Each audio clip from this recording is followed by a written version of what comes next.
at the end of the day, I don't know what's going to happen. I still think that there are a lot of things in motion, a lot of plays to be made. Yeah, I think I talked about last week that it's like Game of Thrones behind the scenes. There's a lot of, I don't know who Littlefinger is, but I think there's a lot of things going on.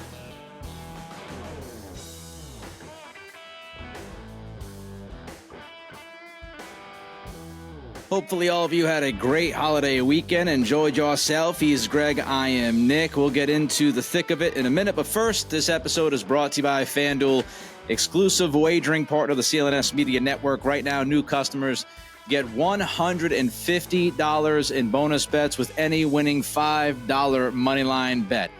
Greg, let's start in your backyard at Boston Sports Journal. Mike Giardi had a report this week that Bill Belichick has expressed doubt about his future in New England to the staff at various points over the last few weeks. And to the best of Mike's knowledge, Belichick has yet to sit down with ownership about his future. What can you tell us about the latest on Kraft and what's going on there at Gillette Stadium?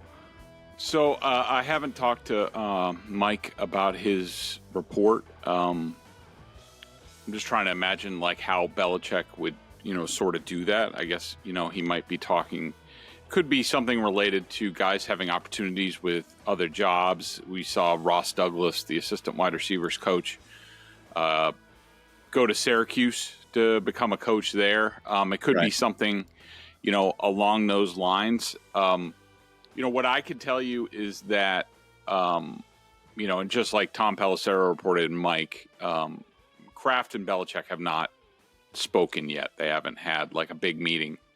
I think, I don't know how you feel about it, but I think it's something should be broached before the season finale, not to have some sort of send off for Belichick or something like that. I just think they need to start the process. I mean, if, from what I understand, and we've talked about it, I think Belichick is going to go in on the offensive with Kraft, that he is going to anticipate that Kraft is going to be thinking or is thinking that it's time to move in a different direction, likely with, a new head coach. However, the alignment goes as far as GM and things like that. We'll have to see what Kraft has in mind. But I think Bill goes into the meeting knowing that that's the direction that Robert wants to go. Belichick is going to have a counter. Could that be I think it would be along the lines, the only thing that I can really think of the possibilities is that Bill goes in there and says, we're here mostly because of personnel. And that's my fault to this point. I'm in charge of that. We've tried sort of half measures. If you want to hire a GM, I'm good with that, but I want it to be somebody that I know and somebody that I trust, somebody who sees the game the same way as me, because it doesn't really work otherwise. So here's a list of guys that I would be okay with, and it sort of puts Kraft in a tough spot. Like, does he really want to move on from Kraft? What I could tell you is that talking to people this week, the word conflicted keeps coming up with Robert Kraft. Now, does that mean that he's second guessing things? I don't know. I can tell you that he has started the process or is in the process of talking to people about what to do about the Patriots, what to do more moving forward. It's something we talked about a month ago that we advocated for, that Robert needs to start talking to people. If it's even people just in his own backyard, like, a Josh McDaniels or a Dave Ziegler or, who are Bob Quinn, John Robinson, guys who used to be here, who were let go at other places, who aren't really doing very much, who have been around the league, take their temperature. What do you think? What do you think of Bill as a coach? What do you think about Bill as a GM? What do you think about the offense? What direction is the NFL going?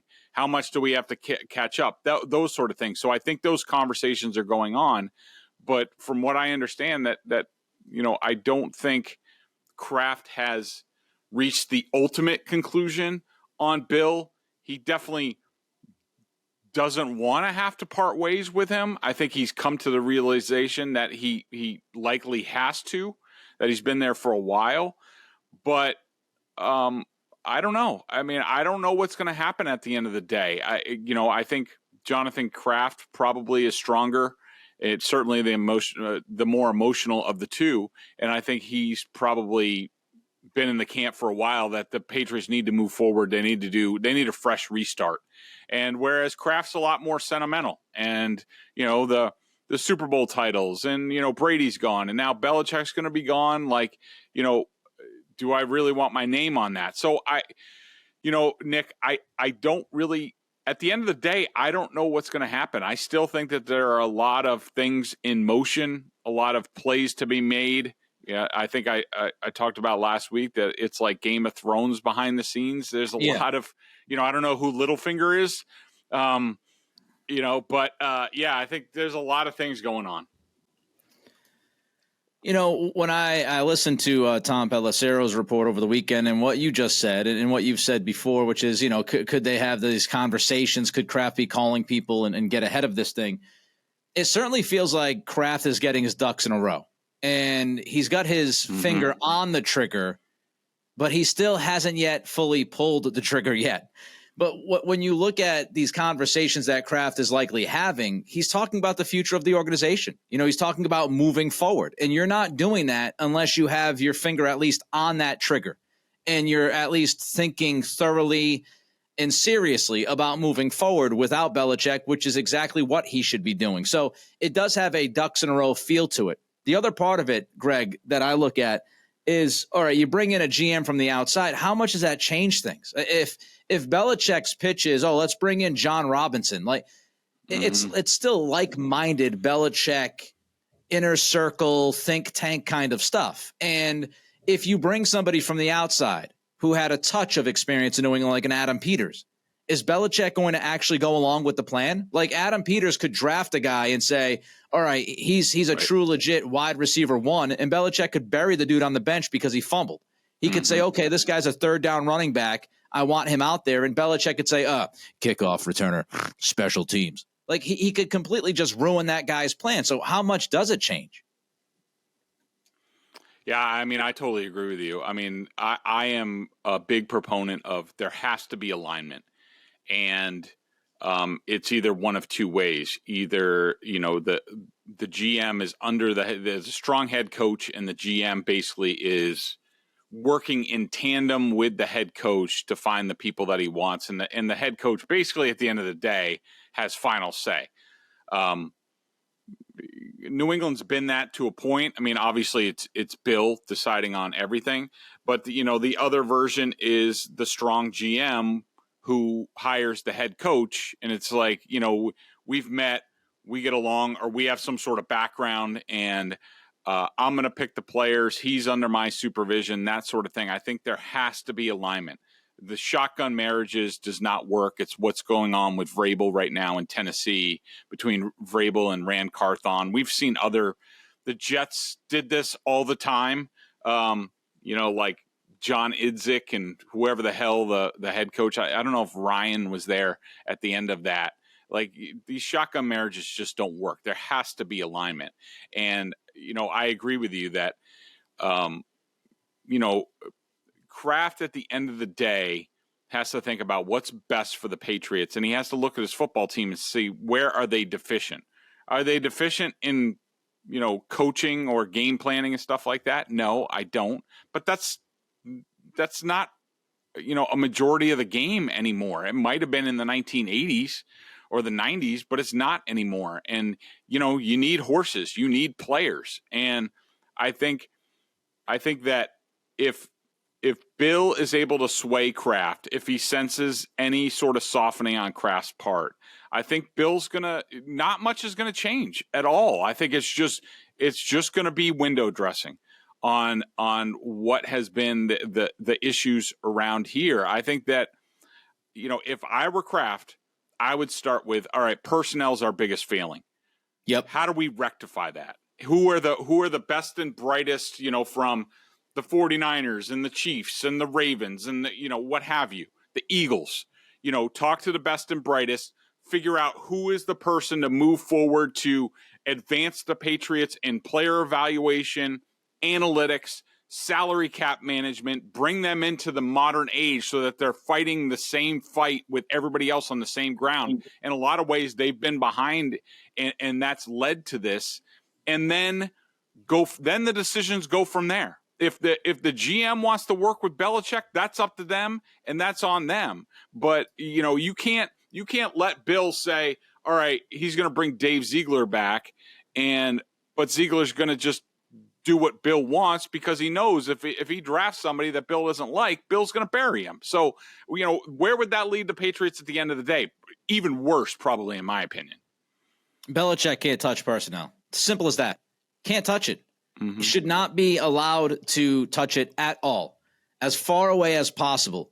And if it's an idea of, hey, he can be head coach with a different GM, I just think that gets murky. It muddies the waters. Belichick has absolutely no right to call the personnel shots anymore, based off of his draft record from 2015 and on, based on the free agency decisions, even this last offseason, DeAndre Hopkins, Jacoby Myers. We've been through all of that. He has no right to have say in personnel outside of being a coach and, the GM asks him about a player. Sure, that happens in the league all the time for all 32. But as far as him calling the shots or having any kind of power within that front office framework, get out of my face with that. He doesn't deserve it anymore. And if you stick with that, I don't know what changes offensively. And we'll get into Bailey Zappe in a little bit, but I don't know how much the world changes if Bill Belichick is still calling the shots. I don't think it changes much at all. Still think you got 6 or 7 guys devoted to special teams. I still think he, underappreciates the quarterback position. All of the things we've discussed. I do want to go back to the Belichick stuff, though, Greg, about him talking to his staff. Why now? Why over the last few weeks? There's a lot of possibilities here. Is it because he knows the reality of the situation and he looks around and says, yeah, we haven't been good and it's the nature of the business? Is it because Robert Kraft might have had prior conversations with him and he understands that he has not met the standard that Kraft wants him to meet? Is it Belichick actually wants out? Is he looking around and saying, I don't know if I'm going to be here for too long, because he might want out? What do you think is the reason driving Belichick to share some of this doubt with his staff about his future here? It's a really good question, Nick. And I think the last point that you brought up, Belichick possibly wanting out, to me, that's at the forefront. I mean, is it possible that Belichick has caught wind of some of the conversations that Kraft's having with people? That's certainly possible, because I'm sure a lot of these people that Kraft is talking with used to work for Bill, and I'm sure there's that factor about, Kraft is worried about it getting back to Bill, or knowing that it's going to get back to Bill. So that's certainly possible, and maybe even likely.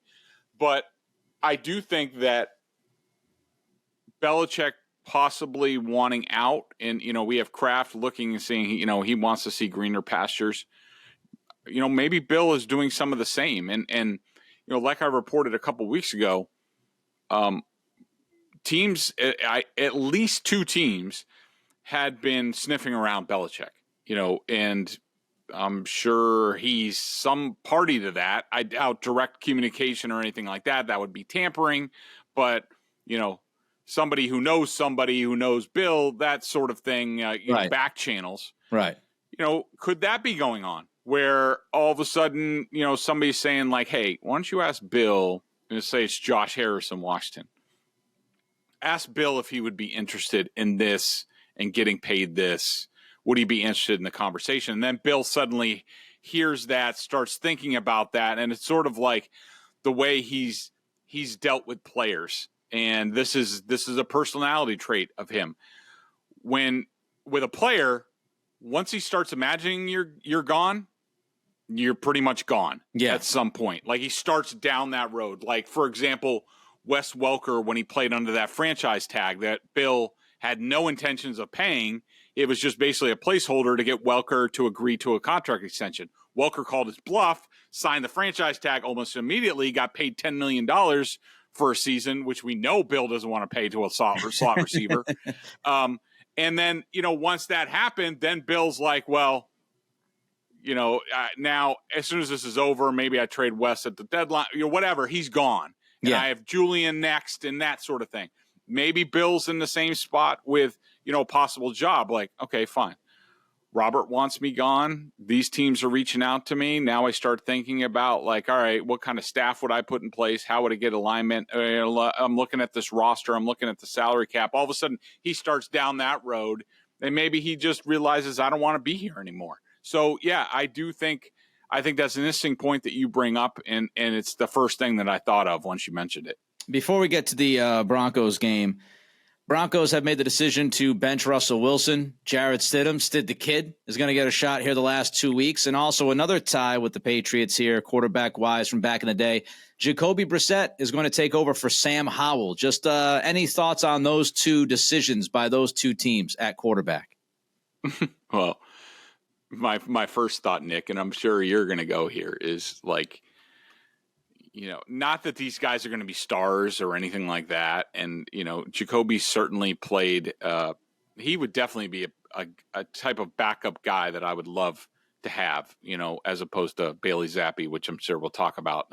Somebody who knows their place and, what have you. But, just think back to Jarrett Stidham with the Cam Newton year. Yep. Couldn't get a chance, even though they were out of it. Not even a glimpse to see, hey, give the kid a run. Jacoby Brissett did some nice things. He got traded like right after Garoppolo, I think it was.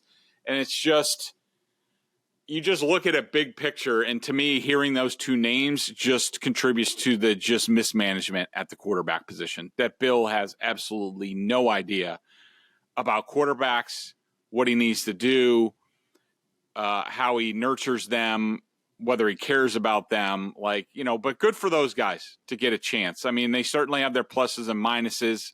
I think they're both sort of in the same bucket, sort of like, backup types, spot starter types, but, nice to get their shot. As far as Russ, I'm sure Jerry Thornton at Barstool has already written the headline. I haven't looked yet about how the Patriots have broken another team and it broke Russ Wilson and the Broncos. But to me, Nick, this is just, I watched a little bit of film the Broncos coming in and watching the game. And I haven't watched the Patriots defensive film yet. I've watched the TV copy back.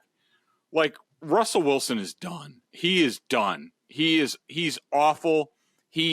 Any sort of whiff of pressure, he looks like a aging heavyweight boxer who doesn't want to get hit anymore, who's just there for the payday. Now, I'm not saying he's there for the payday, but just that his skills have completely eroded. He's not a good fit for that offense. I don't know what offense he would be a good fit for. He was terrible in that game until, he made a few plays. To me, that game said more about the Broncos than it did about the Patriots. And certainly Russ Wilson is at the top of the list where, yeah, it's over for him. And, I think this is a wise move by the Broncos. Score early this NFL season with FanDuel, America's #1 sportsbook. Right now, new customers get $150 in bonus bets with any winning $5 moneyline bet. That's $150 if your team wins. If you've been thinking about joining FanDuel, there's no better time to get in on the action. The app is so easy to use. There's a wide range of betting options, including spreads, player props, over-unders, and more. I love the app. I use it all the time, all over the place. So visit FanDuel.com/Boston and kick off the NFL season. FanDuel, official partner of the NFL.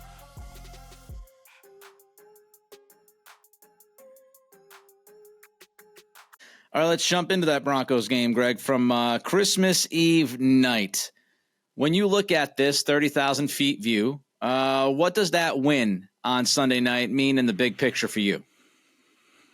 Not much. We're talking about a Broncos team, and I think we talked about it coming in, or certainly I wrote about this, that the Broncos and the Patriots were sort of in the same realm DVOA-wise. I mean, they were right in sort of the mid-20s.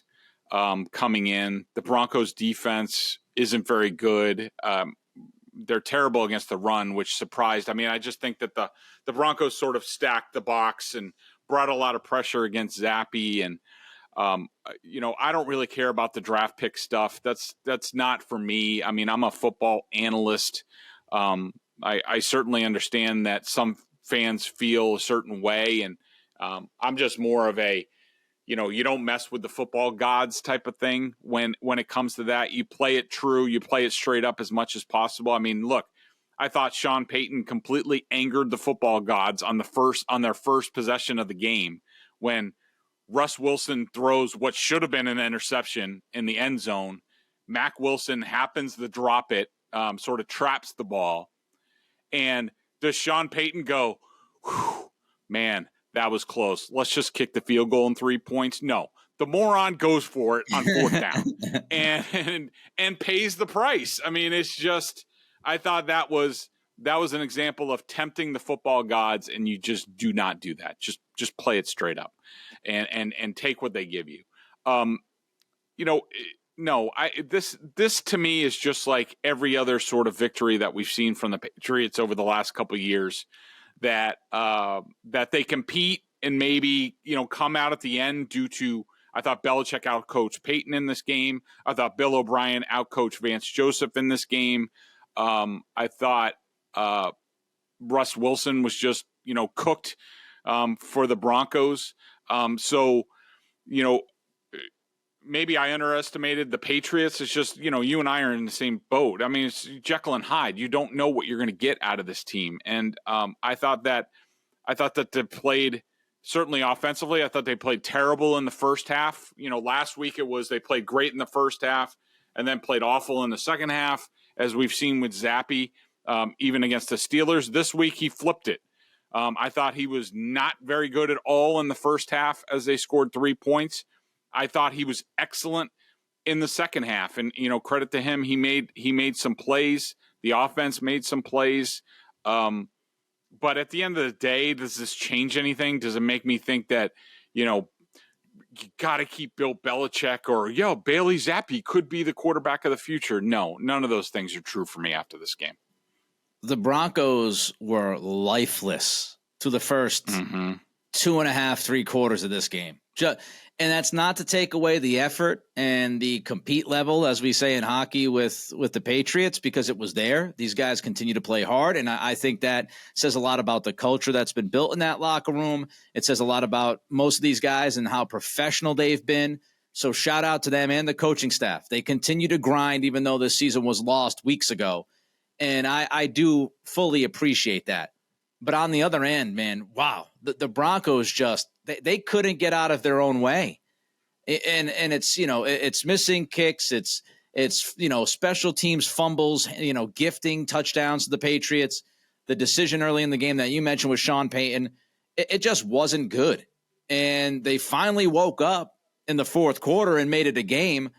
But I thought for a team who was playing for their playoff lives, that they just mostly did not show up, which had to be very frustrating for those fans and for the guys who did want to show up. Let's drill down on Bailey Zappe, though, here. I know you just touched on it with broad strokes, first half, second half. Specifically, what did you see from him that you didn't like and things that you might have liked from him? Okay, so, with Bailey, it's sort of, it's a double-edged sword because he does at times, and I guess you could say a majority of the time, he does a very good job manipulating pocket and dealing with pressure. Certainly much better than Mac Jones. He had this like little throw. I think it was in the second half, but it was, he had Demario Douglas, and Demario Douglas did one of these Z return routes, that went inside and then outside. And again, he runs it slow as hell. Like, it drives me crazy. I do not remember Julian Edelman and Wes Welker running the route this way. I don't know why he keeps doing it, but it was this little play. I'm not sure it was third down. It might have been second down, but Bailey didn't. He hung in the pocket, took a hit, and delivered it once Demario finally got on his way and went through the route and got open.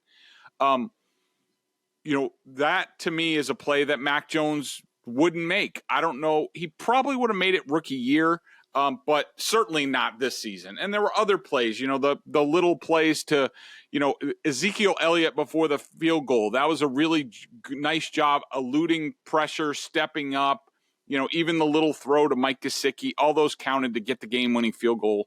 So good job. I mean, the Gesicki touchdown, there wasn't, and I think Zolak even said on his call, feeling there was pressure. There wasn't really pressure.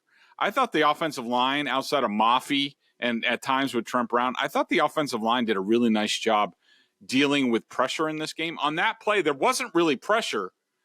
Zappe was reacting to it, anticipating pressure, stepped up, but he bought time for, Gesicki had to go from the left slot all the way over, and he made a nice throw over the top. That was a tremendous, tremendous play. However, Bailey also sometimes, gets into trouble. The first snap of the game, that's at least partially on him. Yes, James Ferentz gets moved, but it was 3.5 seconds. You don't have all day. And there was another sack where Bailey tried to spin out of it like he's Lamar Jackson. And sometimes he doesn't know his own limitations. Sometimes he gets away with it. Sometimes he doesn't. But, I thought for the most part, the first half, I did not think he played very well. I thought that the 41-yard pass to Demario Douglas on the first play of the second half, to me, that's luck. That's not, some of the other throws, to Parker, those were nicely placed balls. This was just a jump ball. And, good that he came up with it, but that doesn't mean it's good quarterbacking. But I think he played really well I thought he played excellent in the second half. I had him for 6+ plays, 0 minus plays in the second half. He made winning plays to help them win the game. So I thought he did a really good job. I did not think he was very good at all in the first half, and those plays count as well. But, good job by, Bailey getting it done and delivering a victory. I'm going to get roasted for this, and I could not care less. I feel like the manipulating the pocket thing with Bailey, it's true. But the idea that Mac didn't do that is not true. I specifically remember week 1 against the Philadelphia Eagles. I had posted during that game, the most impressive part of this game from Mac Jones tonight has been his manipulation of the pocket. I saw multiple people say that and tweet that after that game. And we forget those things, which is fine because Mac went off the rails, he broke, and we all know how it ended. But Mac was making those plays early in the season. I know people want to say he did nothing right this year. I understand it. I do. Right. I understand it. Go back and watch week 1. Go back and watch week 1 with the nonstop pressure from that Eagles defensive line and watch how Mac Jones did a great job. And I'm not, if he didn't, I wouldn't say it. He did a great job moving within the pocket, extending plays, buying extra time. He did all of that against the Eagles. Yes, he threw the terrible pick 6 off the hands of Bourne. We all saw it. We get it. My point is this. When you are a quarterback, even though Bailey Zappe is athletically better and more agile than Mac Jones, when that is not kind of your natural gift, it's the balancing issue. Mac Jones, I think, was successful in week 1 moving around and extending plays. So he thought he could do that every single week. He thought that became a strong point within his game. And soon what happened was those extension of plays and him manipulating the pocket led to bad turnovers. And it came back to bite him in the ass because he kind of fell for that trap. He felt like he needed to do it to get away from the pressure. He was giving his team a chance to win, and he just wasn't gifted enough to consistently execute that. So far, Bailey has done a better job at consistently executing those kinds of plays. However, I do think, Greg, and I don't know if you agree with it, we have to continue to evaluate Bailey week to week because I think it's an accumulation. When you have limited gifts, it's not he can't do it ever. It's does he keep trying to do it? And the more he does it, the more in trouble he gets. That's what ended Mac Jones this season. It wasn't the fact that he could never do it. It was the fact that he fell into thinking he could do it, tried to do it over and over and over again, and kept burying himself. Zappe has to stay away from that.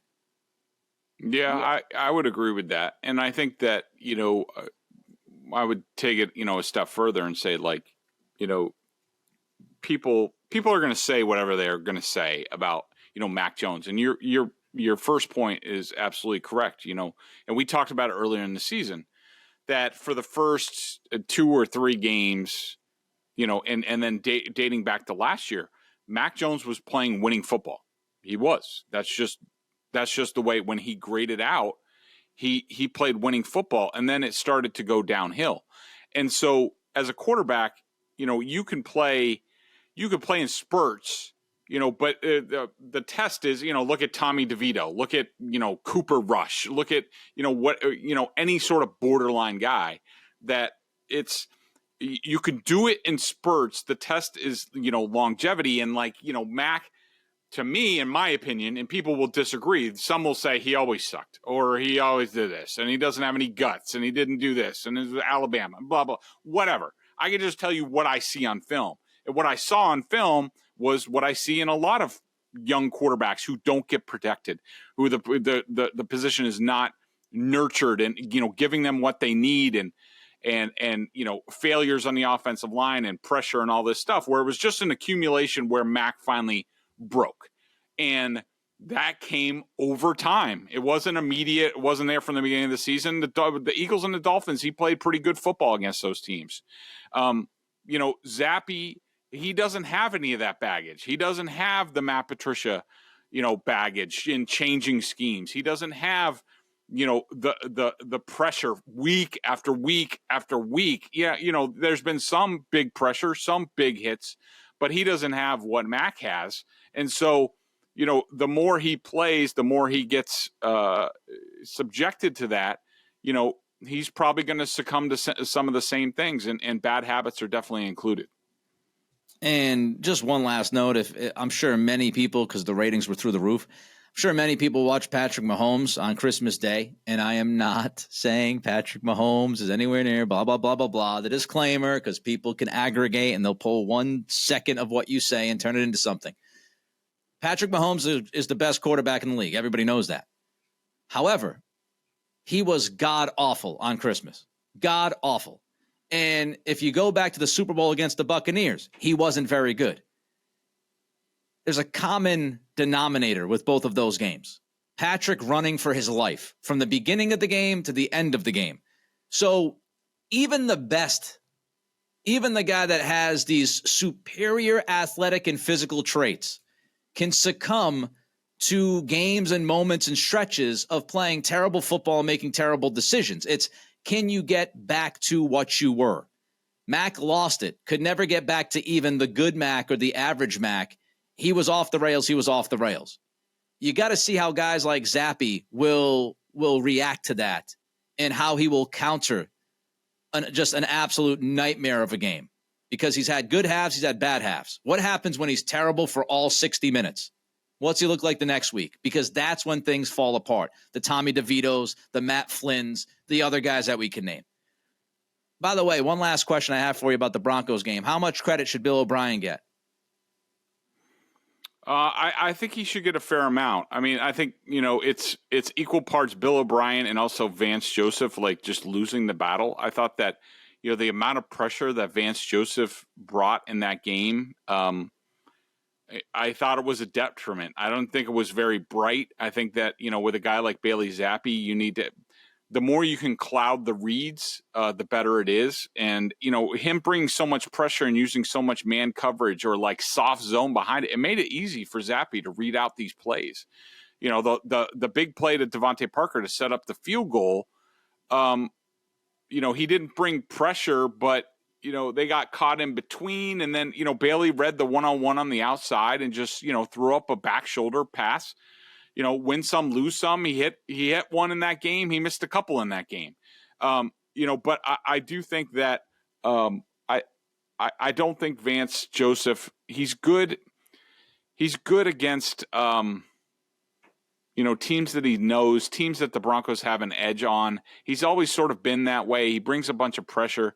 I just thought that it it really played to Zappe's strengths, the way he played this game. And, Bill O'Brien, I thought, did a really good job, especially at halftime. From halftime, he obviously made good halftime adjustments. Yes, they scored the points. By the way, did you love it as much as I did during the broadcast that Rich Eisen is going on and on about the 20 points that the Patriots had scored and about how it was this huge offense explosion, and 7 points were given to the Patriots by the Broncos on a kickoff. They only scored, what was it? They scored two touchdowns. Was that it? They scored 2 offensive touchdowns in the game, and you would have thought they were the greatest show on turf with the way Rich Eisen was going. But I thought that Bill O'Brien went in. They're like, all right, this is what Vance is doing. Let's go. Shotgun empty. He's doing X, Y, and Z. Let's have this. There were a lot of he gave Bailey a lot of good answers to the test in the second half, and credit Bailey executed. Yeah, I mean, you're barely over 20 points even if you made the field goal that Ryland missed earlier in the game. I think it was 6 or 7 3-and-outs for the offense against the Broncos on Sunday night. It's not it's been so bad that any hint of offense is like water to the people who have been walking across the desert dying for a drink. That a touchdown happens, it's like, hallelujah. And everybody's running to the hills that Bailey Zappe's it's all relative. Greg hasn't watched the defensive film yet. He's watched most of the TV copy, as he mentioned. So we'll save any defensive thoughts from Greg for later in the week. We will get to the 3 up, 3 down quickly in a minute. But first, check them out at BSJ, $50 for the year. Bedard, Giardi with their Patriots coverage and all the other guys that do great work over there. You can check them out at BSJ, $50 for the year. And of course, we remind you this episode is brought to you by FanDuel, the exclusive wagering partner of the CLNS Media Network. New customers receive $150 in bonus bets with any winning $5 moneyline bet. All right, Greg, 3 up. What would you got? Christian Barmore. I mean, the dude is just a beast. We talk about him every week. I mean, all pro level.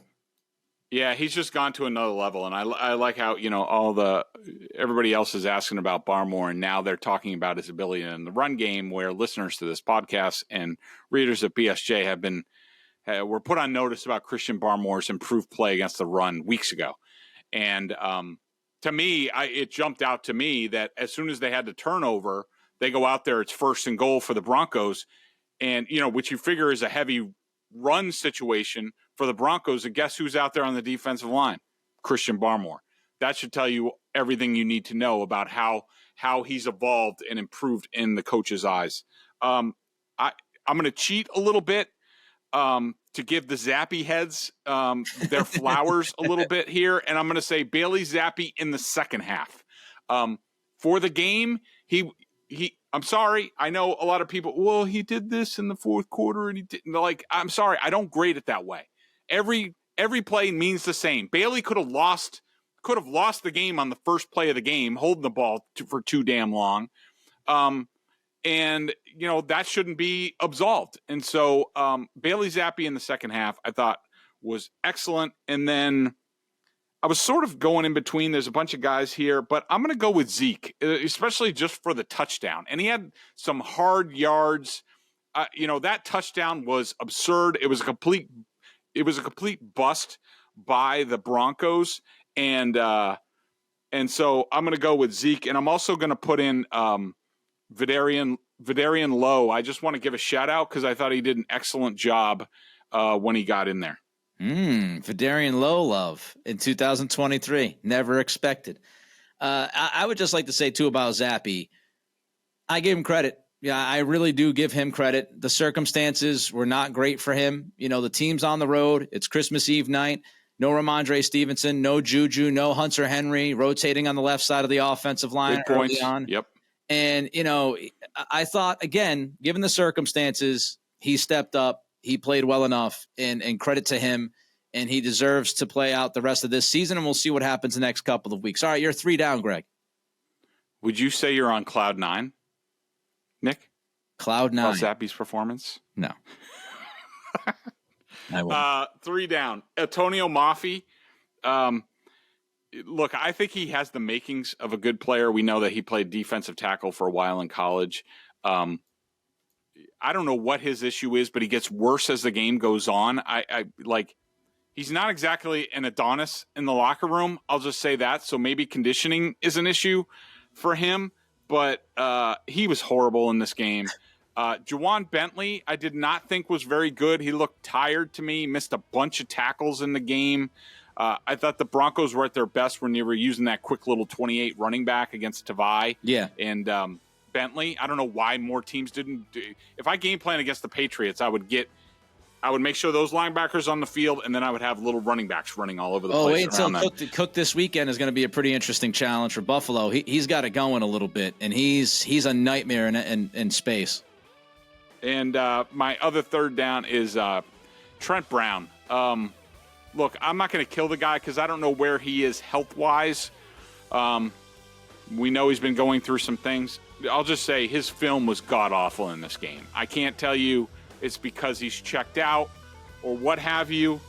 And I don't want to be unfair to the guy because I don't know what's going on behind the scenes, but I'll just say his film was awful in this game, including sometimes when he was just standing around doing nothing. All right, so there you have it. That's Greg Bedard's breakdown of the offensive side of things, 3 up, 3 down. We're back, of course, to get any thoughts from Greg about the defense and the Buffalo Bills preview as they get ready to play this Sunday at 1 o'clock. Until then, be well, be safe, have some fun. It is the Greg Bedard Patriots Podcast with Nick Cap.